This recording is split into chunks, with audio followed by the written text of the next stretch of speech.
അമ്പലപ്പറമ്പിലും തട്ടുകടയിലും കൊലപാതകം. ഇന്ന് 2026 മാർച്ച് 5 വ്യാഴാഴ്ച. ചിന്തകൾ യാഥാർത്ഥ്യങ്ങൾ നമ്പർ 2670 ഏവർക്കും സ്നേഹത്തോടെ സ്വാഗതം. ദൈവതിരുനാമത്തിന് മഹത്വമുണ്ടാകുമാറാകട്ടെ. ഇന്നലത്തെ വാർത്തകളിലും ധാരാളം കൊലപാതക വാർത്തകൾ വന്നു. അതിലൊന്ന് കൊല്ലത്തുള്ളൊരു അമ്പലത്തിൽ നടന്ന ഉത്സവപ്പറമ്പിൽ നിന്നാണ്. അവിടെ ഒരു 18 വയസ്സുകാരൻ വന്നിട്ടുണ്ട്. വേറെയും ആളുകൾ ധാരാളം വന്നിട്ടുണ്ട്. അമ്പലമാണ്, ഉത്സവമാണ്, ഭക്തരാണ്, ഭക്തിയാണ്. പക്ഷേ ഒരു ചെറിയ വിഷയമുണ്ടായി. മനുഷ്യൻ്റെ ഉള്ളിൽ പകയുണ്ടായി. വളരെ ക്ഷണത്തിൽ നിമിഷ നേരം കൊണ്ട് അത് അമ്പലമുറ്റത്തെ ആലുപോലെ വളർന്നു. അപ്പോൾ ആ അമ്പലമുറ്റത്ത് ആ 18കാരൻ കൊല്ലപ്പെട്ടു. മറ്റൊരു സ്ഥലത്ത് ഭാര്യ പ്രസവിച്ചെടുക്കുന്നു. വീട്ടിൽ ഭക്ഷണം കഴിക്കാൻ നേരമായി. തനിക്കും ഭാര്യയ്ക്കും ഭക്ഷണം വാങ്ങാൻ തട്ടുകടയിലെത്തി യുവാവിൻ്റെ കാല് മറ്റൊരു യുവാവിൻ്റെ കാലിൽ തട്ടിപ്പോയി. അറിയാതെ തട്ടിപ്പോയി. അവിടെയും പക ഭൂതം പോലെ വളർന്നു. ആ യുവാവും കൊല്ലപ്പെട്ടു. നിയന്ത്രണം വിട്ട വാഹനങ്ങൾ ഇടിച്ചുള്ള മരണങ്ങൾ നിത്യസംഭവങ്ങളാണല്ലോ. അശ്രദ്ധ മാത്രമല്ല, മദ്യപിക്കും, ഡ്രൈവർ ഉറങ്ങിപ്പോയാലും. എന്തിനധികം പറയണം, വണ്ടി ഓടിക്കുന്ന ഡ്രൈവറുടെ സാഹസികത നിമിത്തവും എത്രയേറെ ജീവൻ പൊലിയുന്നു.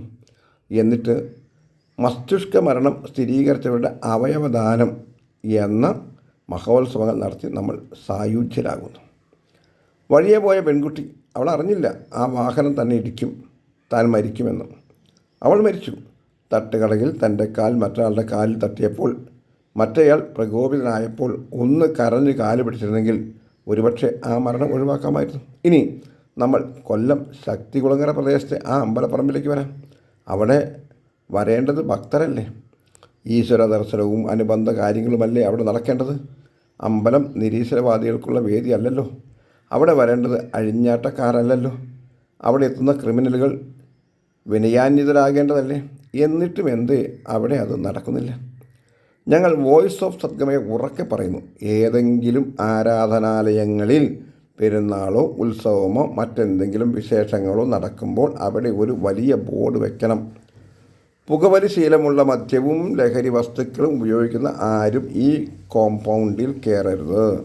മദ്യപിച്ചും ലഹരി വസ്തുക്കൾ ഉപയോഗിച്ചും മാരകായുധങ്ങളായും ഈ കോമ്പൗണ്ടിൽ കയറുന്നവർ കർശന ശിക്ഷയ്ക്ക് വിധേയരാകും. ഇവിടെ നടക്കുന്ന ക്ഷേത്ര പള്ളി ആചാരങ്ങളിൽ തൃപ്തിയുള്ള ഭക്തർ മാത്രം ഈ കോമ്പൗണ്ടിൽ കയറിയാൽ മതി എന്ന ബോർഡ് സ്ഥാപിക്കാമോ? ഇങ്ങനെയൊരു ബോർഡ് വെച്ചാൽ, ഇങ്ങനെയൊരു നിയമം ഉണ്ടാക്കിയാൽ ഞങ്ങൾ ഉറപ്പു പറയുന്നു, നിങ്ങളുടെ പള്ളികളിലും ക്ഷേത്രങ്ങളിലും ഉത്സവ പെരുന്നാൾ പറമ്പുകളിലും തിക്കും തിരക്കും ഉണ്ടാകില്ല, കൊലപാതകം നടക്കുകയുമില്ല. ഇനി ഞങ്ങൾ ബൈബിൾ വിശ്വാസികൾ ഞങ്ങൾ പഠിപ്പിക്കുന്ന അല്ലെങ്കിൽ ഞങ്ങൾ പഠിച്ചിരിക്കുന്ന കാര്യങ്ങൾ കൂടെ ബൈബിളിലെ എഫേസ്യ ലേഖനം 5 നിന്നും വായിച്ച് കേൾപ്പിക്കാം. വാക്യം 1 മുതൽ.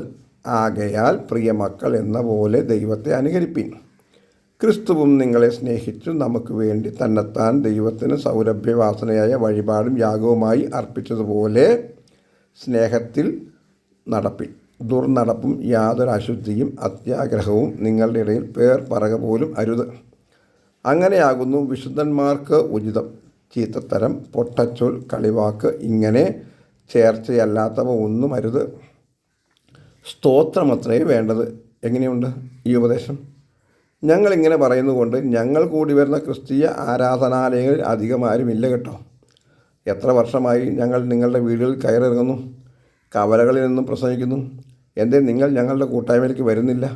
അതിന് കാരണമുണ്ട്. ഈ അടുത്ത് ഒരു മതിലിന്മേൽ എഴുതിയ ബൈബിൾ വാക്യം നിങ്ങൾ വിവാദമാക്കിയില്ലേ? അതുപോലുള്ള 100 വാക്യങ്ങളാണ് ബൈബിളിലുള്ളത്. എഫേസ്യ ലേഖനം 5:5. ദുർനടപ്പുകാരൻ, അശുദ്ധൻ, വിഗ്രഹാരാധിയായ ദ്രവ്യാഗ്രഹി, ഇവർക്കാർക്കും ക്രിസ്തുവിൻ്റെയും ദൈവത്തിൻ്റെയും രാജ്യത്തിൽ അവകാശമില്ല എന്ന് നിങ്ങൾ അറിയുന്നുവല്ലോ എന്നാണ് ബൈബിൾ ചോദിക്കുന്നത്, ഞങ്ങളും ചോദിക്കുന്നത്. അതുകൊണ്ട് കർത്താവിന് പ്രസാദമായത് എന്തെന്ന് പരിശോധിച്ചുകൊണ്ട് വെളിച്ചത്തിലുള്ളവരായി നടന്നുകൊള്ളുവിൻ. സകല സദ്ഗുണവും നീതിയും സത്യവുമല്ലോ വെളിച്ചത്തിൻ്റെ ഫലം.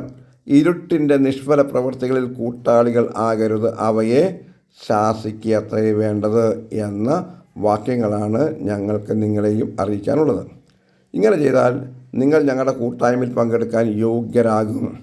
ഞങ്ങളുടെ കൂട്ടായ്മയിൽ ഒരുത്തൻ പോലും മദ്യപിക്കില്ല, പുകവലിക്കില്ല, ലഹരി വസ്തുക്കൾ ഉപയോഗിക്കില്ല, അസഭ്യവാക്കുകൾ ഉപയോഗിക്കില്ല. പിന്നെ എങ്ങനെ ഞങ്ങളുടെ കോമ്പൗണ്ടിൽ കൊല നടക്കും? എഫെസ്യർ ലേഖനം 5 17 18 19 20 വാക്യങ്ങൾ. ബുദ്ധിഹീനരാകാതെ കർത്താവിൻ്റെ ഇഷ്ടം ഇന്നതെന്ന് ഗ്രഹിച്ചുകൊള്ളുവീൻ. വീഞ്ഞു കുടിച്ച് മത്തരാകരുത്, അതിനാൽ ദുർനടപ്പുണ്ടാകുമല്ലോ. ആത്മാവ് നിറഞ്ഞവരായി സങ്കീർത്തനങ്ങളാലും സ്തുതികളാലും ആത്മീയ ഗീതങ്ങളാലും തമ്മിൽ സംസാരിച്ചും നിങ്ങളുടെ ഹൃദയത്തിൽ കർത്താവിന് പാടിയും കീർത്തനം ചെയ്തും നമ്മുടെ കർത്താവായ യേശുക്രിസ്തുവിൻ്റെ നാമത്തിൽ ദൈവവും പിതാവുമായവനെ എല്ലായ്പ്പോഴും എല്ലാറ്റിനും വേണ്ടി സ്തോത്രം ചെയ്തുകൊള്ളുവീൻ.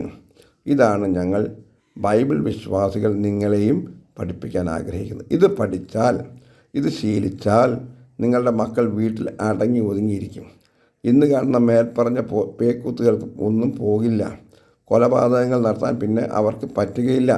അതുകൊണ്ട് സുവിശേഷത്തെ അവജ്ഞയോടെ കാണാതെ സുവിശേഷം ജീവിതശൈലിയാക്കൂ എന്ന് നിങ്ങളുടെ കൂട്ടുസഹോദരൻ ഷിബു കൊടുങ്ങല്ലൂർ. ഞങ്ങളുടെ വാട്സപ്പ് നമ്പർ 9605810881. എല്ലാവർക്കും ശുഭദിനം നേരുന്നു. ദൈവം നിങ്ങളെല്ലാവരെയും സഹായിക്കട്ടെ. ആമേൻ.